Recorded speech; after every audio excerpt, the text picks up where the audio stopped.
Hello students. आज हम आपको बताएंगे एटीट्यूड के टाइप्स और how change in attitude is possible. इसके पहले के लेक्चर में आप लोगों को बताया था what is the nature of attitude and what are different components of attitude. Now what is attitude? Attitude is a little thing that makes a big difference according to Sir Winston Churchill. इसका क्या मतलब है? Attitude ऐसे तो देखने में बहुत छोटी चीज़ होती है, but it makes a big difference in the personality of the individual, because it is our attitude, whether it is positive or negative, that is going to shape our personality, because we behave to different persons, to different objects according to our attitude towards them. So attitude in itself is a very little thing, but it is not that little thing, because it makes a very big difference in the personality of the individual and in the behavior of the individual. तो attitude अपने आप में सब कुछ होता है। जो हमारा सेल्फ परसेप्शन है वो भी क्या होता है, वो हमारा एटीट्यूड के ऊपर डिपेंड करता है कि what I am going to be. It all depends upon our self attitude. So attitude is very important in interpreting our behaviour and in interpreting our behaviour towards different objects and personalities. So it is very important to know about different types of attitude because of their importance in our life. Attitudes are primarily our responses to people, places, things, or events in life. It can be referred to as a person's viewpoint, mindset, belief, etc. Our attitude towards people, places, things, or situations determine the choices that we make. As I have earlier told you, that it is our opinion, it is our attitude that decides that how am I going to respond in a particular type of situation, or how I am going to interact with different types of people we are facing in our daily life. So attitude is very important. Now there are various types of attitude. So they may be classified into 4 types: positive attitude, negative attitude, neutral attitude and second attitude. अब इसको one by one करके explain करेंगे और बताएंगे कि what are the differences between these 4 types of attitude. Now first we come to the positive attitude. The persons who will be possessing positive behavior will explore good things in others and will not go after negativity. This type of attitude is comprised of the following things. First of all, you should be very clear about the definition of positive attitude. अगर हम अपने environment में, अगर हम अपने situations जिनमें हम face करते हैं डिफरेंट ऑब्जेक्ट्स के लिए, या डिफरेंट इंडिविजुअल जिनके साथ हम इंटरेक्ट करते हैं in our day to day life, अगर हम उनकी अच्छाइयों को परसीव करते हैं और उनमें एक हेल्दी पर्सपेक्टिव देखते हैं, उसे हम पॉजिटिव एटीट्यूड कहते हैं. Because as we all know that every coin has 2 side. अगर हम किसी पर्सन से मिल रहे हैं, इंटरेक्ट कर रहे हैं, तो हर इंडिविजुअल के गुड और इविल साइड होते हैं. तो it is dependent upon our personality what type of aspects we are going to perceive in the personality of the people we are going to interact. So positive attitude basically focuses upon the inclination of the individual to perceive only the positive, only the good characteristic of the people and object we are going to face in our day to day life. So positive attitude is what? Positive attitude is way of perceiving different individuals, different situations and different objects in our day-to-day life. This is the perspective of looking or perceiving something. Now, what are the characteristics of the people who possess positive attitude? Number 1, the people with positive attitude move forward with confidence and optimism. These are very crucial and key words in the personality of the person who always perceives positivity in the personality and in the atmosphere he is surviving. He is very confident and he is very optimistic. Optimistic होगा तभी वो positivity को perceive कर पाएगा, क्योंकि एक pessimistic आदमी कभी पॉजिटिविटी को परसीव नहीं कर पाता. अगर वो पॉजिटिविटी को परसीव करे तो उसका पैसिमिज्म ही ख़त्म हो सकता है. सो confidence and optimism are the 2 key factors of the personality of the person who is possessing positive attitude. Second is they remain happy and cheerful. अगर हम सब में अच्छाइयाँ देख रहे हैं, अगर हम इन्वायरमेंट में अच्छी चीज़ें परसीव कर रहे हैं, उनके हैप्पी आउटकम्स परसीव कर रहे हैं कि हमारे साथ सब अच्छा होगा, अगर कुछ गलत भी हो रहा है तो this is for some good cause, तो हम खुश रहेंगे और चीयरफुल रहेंगे। They dealing with others, sorry, their dealing with others is comprised of sincerity. Number 4, they are blessed with sense of responsibility. Next is they remain flexible in their approaches. Flexibility is very important characteristic, क्योंकि जो लोग बहुत rigid होते हैं वो अपने आप को उतना सिचुएशंस के साथ में, पर्सनस के साथ में, एटमॉस्फेयर के साथ में उतनी जल्दी एडजस्ट नहीं कर पाते हैं बिकॉज ऑफ देयर रिजिडिटी। तो वो चूँकि पॉजिटिव अप्रोच वाले होते हैं, हर चीज़ को अच्छी तरीके से देखते हैं, तो वो अपने आप को मूव ऑन कर लेते हैं या अपने आप को एडजस्ट कर लेते हैं उस सिचुएशन या उस पर्सन के साथ में। Further they remain determined in their tasks. 7 characteristic is tolerance is another hallmark of their personality, and they are very modest and keep themselves in low profile even though they are not low profile. मतलब लो profiled वो होते नहीं हैं, even then वो अपने आप को बहुत ग्राउंडेड रखते हैं, they are very ground to the earth. इसीलिए वो दूसरों में पॉजिटिविटी देख पाते हैं, दूसरों में वो अच्छाइयाँ देखते हैं, दूसरों में वो सुपीरियॉरिटी या कुछ अच्छी चीज़ों को परसीव करते हैं, इसलिए वो हाई प्रोफाइल होने के बाद भी डाउन टू द अर्थ रहते हैं। Now negative attitude. Such type of persons will always be searching weaker elements of others' personality and are not inclined towards positive elements. Their focus remain on bad people and avoids good people. Also, they are likely to complain about changes rather than adapting to the changing environment. And also, they might blame their failures on others. So, on the explanation of negative attitude, what can we conclude कि जो negative attitude होता है क्या होता है, it is the inclination to perceive all the negativity, all the bad factors around our environment, in objects we are facing and in the people we are interacting in our day to day life. मतलब अगर हम किसी person से मिल रहे हैं उसमें हम negativity perceive कर रहे हैं, उसका कोई बिहेवियर हो रहा है उसमें भी हम निगेटिविटी को परसीव कर रहे हैं, अगर वो कोई अच्छाई भी कर रहा है, even though we are going to perceive some evil factors in that underlying that behaviour, कि ये मेरे साथ क्यों इतना अच्छी तरीके से बिहेव कर रहा है, मैं तो इसको अच्छी तरीके से जानती भी नहीं हूँ। तो कोई भी सिचुएशन हो, कोई भी ऑब्जेक्ट हो, कोई भी पर्सन जिसके साथ हम इंटरेक्ट कर रहे हैं उसका बिहेवियर हो, उसमें सारी पॉजिटिविटी को छोड़ के सिर्फ उस नेगेटिव फैक्टर्स को ढूंढ के लाना, इसको हम नेगेटिव एटीट्यूड बोलते हैं और ये हमारी नेगेटिव पर्सनालिटी को शो करता है। तो नेगेटिव एटीट्यूड हमारा क्या होता है, इट इज़ मतलब it explores the negativity around the environment. और ये इन लोगों में चूँकि सेंस ऑफ रिस्पॉन्सिबिलिटी बहुत कम होता है, तो इसलिए ये अपने सारे फेल्योर्स का जो ब्लेम करते हैं वो दूसरों के ऊपर करते हैं। और ज़रूरी नहीं कि वो दूसरे कुछ पर्सन्स ही हों, वो कुछ ऑब्जेक्ट्स भी हो सकते हैं, कुछ सिचुएशंस भी हो सकते हैं, कुछ और एक्सट्रेनियस फैक्टर्स हो सकते हैं। मतलब in sum they are not responsible for the outcomes of their life. जो कुछ भी बुराइयां उनकी लाइफ में हो रहा है, whatever they are facing, they are not going to take responsibility of that action. They are always going to blame other person or other object for their failures. Such type of persons are always prone to extreme degree of anger and carry the sentiments of hatred for others. ऐसा क्यों होता है?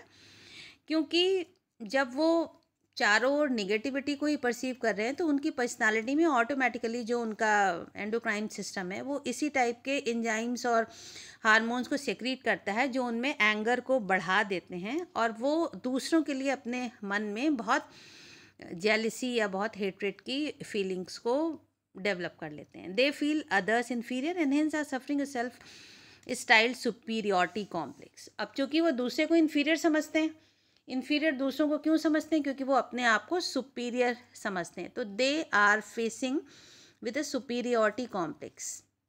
And this is all in contrast with the person who are carrying positive attitude. Positive attitude वाले person की क्या characteristic होती है कि वो high profile होते हुए भी अपने को very down to earth show करते हैं, और इनमें कुछ भी नहीं होता है, लेकिन ये दूसरों को इन्फीरियर समझते हैं और अपने आप में बहुत सुपीरियर अपने आप को फील करते हैं. तो they are victim of superiority complex and they perceive other people as very inferior. Now third is neutral attitude. Such type of persons are very balanced in their approach. They remain indifferent to problems and wait for others' interventions regarding resolutions. Such type of persons remain self-satisfied. Their attitude is composed of indifference and detachment. And other striking element of their attitude is serene and unemotional type of posture which makes them very balanced.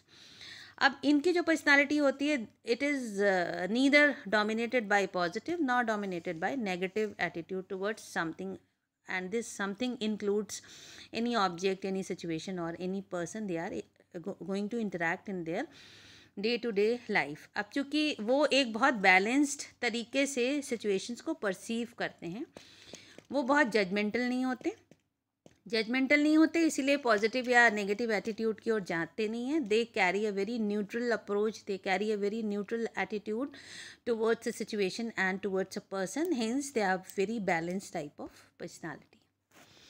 Now fourth type of attitude is second attitude. This is the most dangerous attitude because it reflects the state of mind's negativity and possesses enough potential to destroy the image of every related thing coming in mind. Sometimes it is assumed somewhat synonym to negative attitude, but it is more destructive than the negative attitude. The person carrying this type of attitude cannot alter or amend one's opinion because of its penetration at the base level. Second attitude को लोग negative attitude का synonym मानते हैं, but it is not, क्योंकि negative attitude उतना dangerous नहीं होता जितना सेकेंड एटीट्यूड होता है, क्योंकि ये हमारी पर्सनालिटी के बेस लेवल में रूटेड होता है. तो हम जिस चीज़ के लिए नेगेटिवली प्रेजुडिस्ड हैं या जिस चीज़ के लिए हमारा एटीट्यूड नेगेटिव हो जाता है, उसको हम अमेंड नहीं कर सकते हैं, उस एटीट्यूड को हम चेंज नहीं कर सकते हैं, और उस चीज़ को हम अपनी पोटेंशियलिटी जो हमारे अंदर होते हैं उनसे उस चीज़ को डिस्ट्रॉय करने की कोशिश करते हैं. मतलब it is not only negative attitude but it is more in magnitude. मतलब नेगेटिविटी तो है ही, लेकिन उस नेगेटिविटी के साथ साथ हम उस चीज़ को डिस्ट्रॉय करने के लिए अपनी सारी पोटेंशियलिटीज़ इस्तेमाल कर देते हैं. So this is most dangerous attitude towards something. Now it must be noted that there is a very thin line between personality traits and attitudes. लोग जनरली कंफ्यूज करते हैं कि personality traits and attitudes are same, but they are not, they are entirely different. While the former are more rigid and permanent, the latter may change with different situations and experience in life. जो हमारे personality traits होते हैं ये ज़्यादा rigid होते हैं और ज़्यादा परमानेंट होते हैं, जबकि जो एटीट्यूड होते हैं ये डिफरेंट सिचुएशन और हमारे जो लाइफ में एक्सपीरियंसेस होते हैं उनके अकॉर्डिंगली चेंज होते रहते हैं.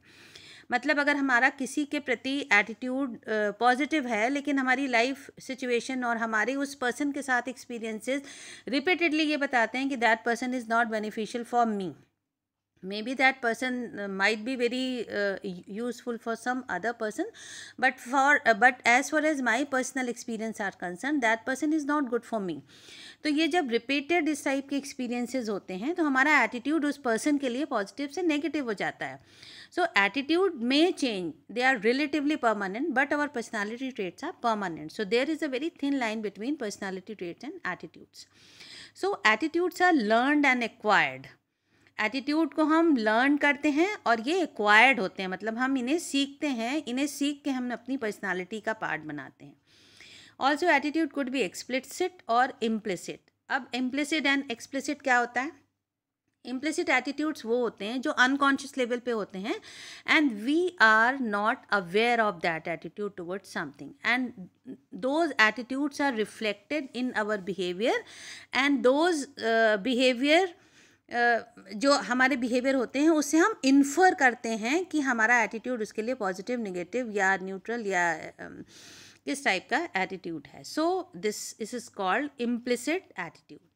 एक्सप्लिसिट एटीट्यूड वो होते हैं जो ऑब्जर्वेबल एटीट्यूड होते हैं, जिनके लिए हम अवेयर होते हैं और जो बिल्कुल साफ, जिनके लिए हमारा होता है कि इस चीज़ के लिए मेरा पॉजिटिव एटीट्यूड है, इस चीज़ के लिए हमारा नेगेटिव एटीट्यूड है, जिसके लिए हम सेल्फ अवेयर होते हैं और जो हमारे बिहेवियर में विलिंगली एक्सप्रेस होते हैं, उन्हें हम एक्सप्लिसिट एटीट्यूड कहते हैं.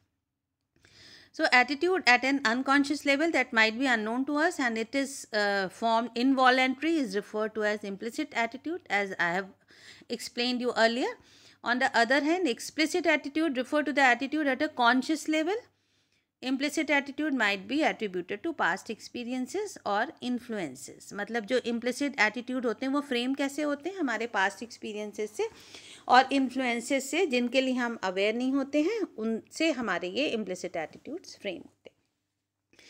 So it must be noted that one's behavior might not always reflect one attitude. However, studies have suggested that people might change their behavior if the inconsistency between their belief and behavior are pointed out to them. इसमें inconsistency की बात की गई है कि जैसे जो हमारे सारे बिहेवियर होते हैं ये हमारे एटीट्यूड को सिग्निफाई नहीं करते हैं. जैसे स्टार्टिंग में हमने अपने फर्स्ट लेक्चर में बताया था कि attitude is composed of 3 components, cognitive, behavioural and affective component. तो अगर हमारा कॉग्निटिव और अफेक्टिव कंपोनेंट डिफरेंट होगा, हमारे थॉट प्रोसेस कुछ और कह रही होगी, हम मानते कुछ और हैं और हम कर कुछ और रहे हैं, तो इससे हमारे बिहेवियर में इनकन्सिस्टेंसी हो जाएगी. मतलब अगर हम ये मानते हैं कि सिगरेट स्मोकिंग बहुत ख़राब चीज़ है और बिहेवियर ये हो रहा है कि हम चेन स्मोकर हैं, बहुत बहुत ज़्यादा स्मोकिंग करते हैं, तो ये हमारे थॉट में और बिहेवियर में इनकन्सिस्टेंसी को शो कर रहा है.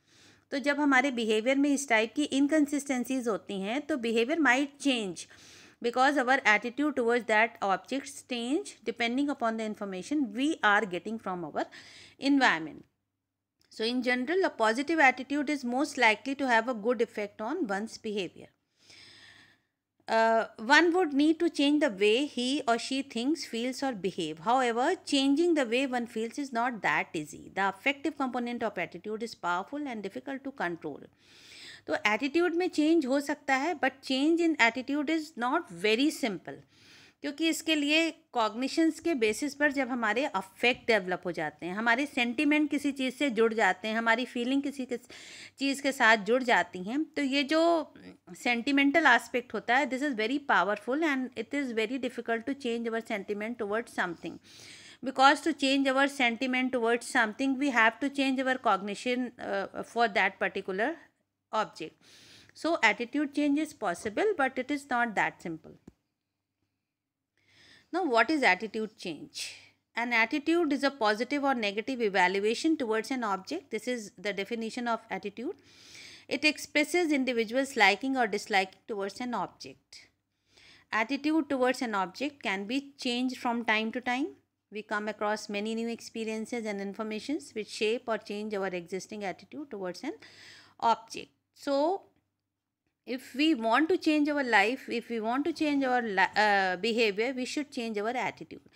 और हमें ये ज़रूरत कब होती है कि we need to change our attitude? ये तब हमें ज़रूरत होती है जब हमारा existing attitudinal system is not helping us to grow in our life.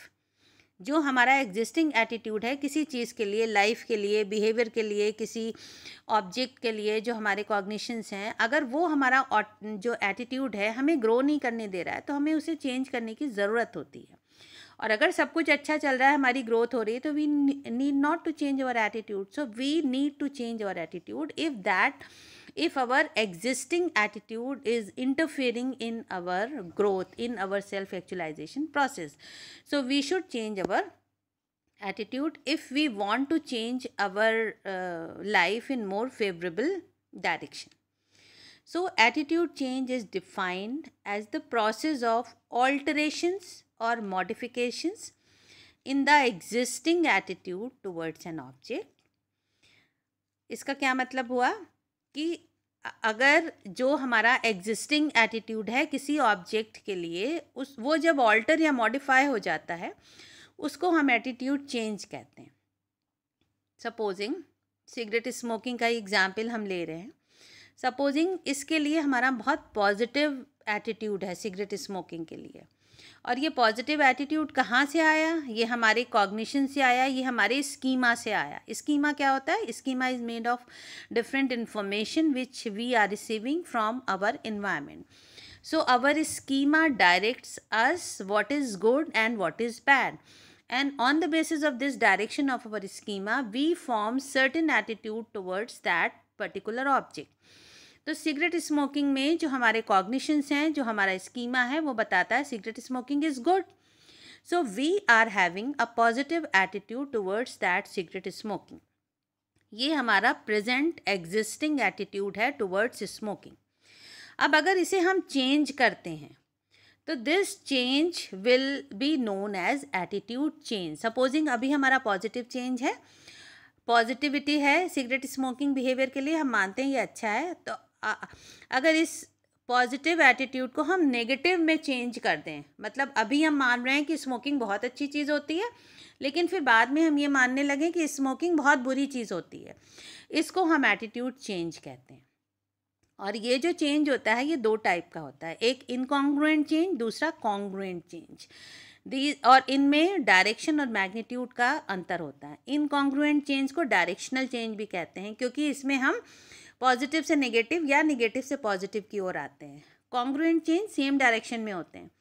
अगर मान लीजिए हम मानते हैं कि सिगरेट स्मोकिंग बहुत बुरी चीज़ है and I am having negative attitude toward cigarette smoking, और अगर हम 5 पॉइंट रेटिंग पे स्केल करें तो हमारा 2 आता है कि सिगरेट स्मोकिंग को कितना हम डिसलाइक करते हैं, तो हमारा 2 आता है.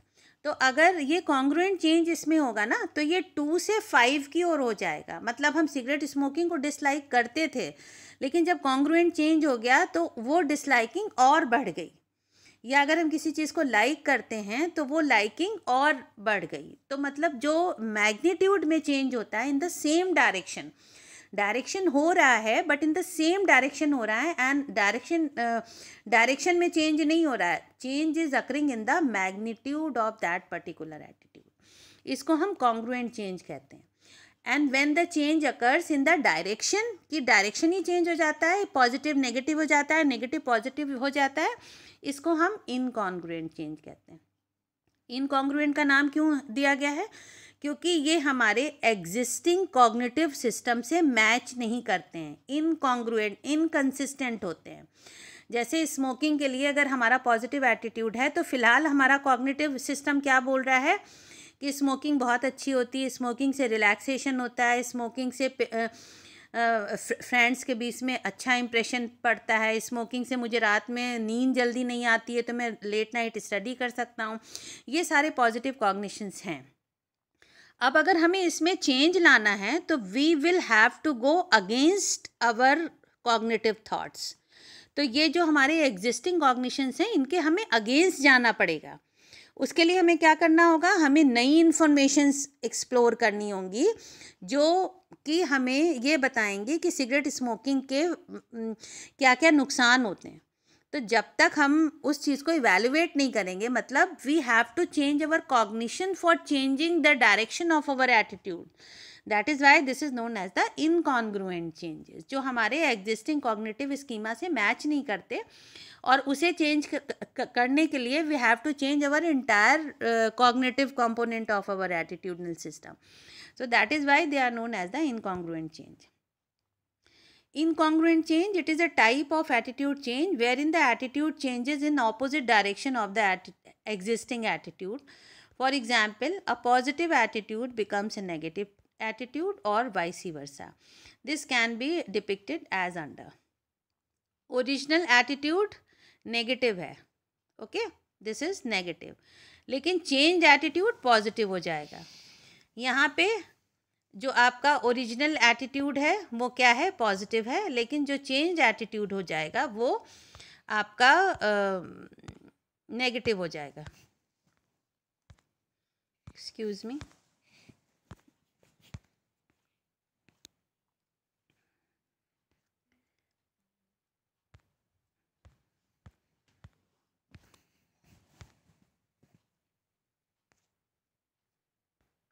Now we are going to the second type of attitude change, which is known as congruent change. Congruent change जैसा मैंने पहले ही बताया था, ये हमारे मैग्नीट्यूड में चेंज होता है, डायरेक्शन में चेंज नहीं होता है. जैसे कॉन्ग्रुएंट चेंज क्या होता है, डायरेक्शन में चेंज होता है. मतलब एग्जिस्टिंग हमारा पॉजिटिव है लेकिन चेंज हमारा नेगेटिव होगा, एग्जिस्टिंग नेगेटिव है लेकिन चेंज हमारा पॉजिटिव होगा. तो कॉन्ग्रुएंट चेंज इसका जस्ट उल्टा होता है. It is a type of attitude change where in the existing attitude changes in the same direction. इसीलिए हम इसको डायरेक्शनल चेंज ना कह के चेंज इन मैग्नीट्यूड कहते हैं.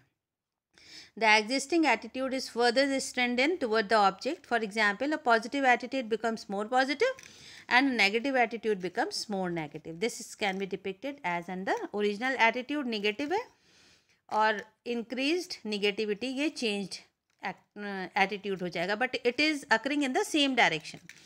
ओरिजिनल एटीट्यूड पॉजिटिव है और चेंज्ड एटीट्यूड इंक्रीज पॉजिटिविटी, मतलब सेम डायरेक्शन में चेंज हो रहा है आपका. तो कॉन्ग्रुएंट चेंजेस क्या होगा, अगर सिगरेट स्मोकिंग को हम पहले लाइक कर रहे थे 2 पॉइंट रेटिंग स्केल पे, अब हम उसे लाइक करने लगे 5 पॉइंट रेटिंग स्केल पे, मतलब अब हम उसे 5 नंबर देने लगे. तो हमारी जो इंटेंसिटी है, जो मैग्नीट्यूड है, वो हमारा चेंज हो जाता है. और चूंकि ये हमारे कॉग्निशन जो एग्जिस्टिंग कॉग्निटिव स्कीमा है उसके अगेंस्ट नहीं जाता है, इसलिए हम इसे कॉन्ग्रुएंट चेंज कहते हैं.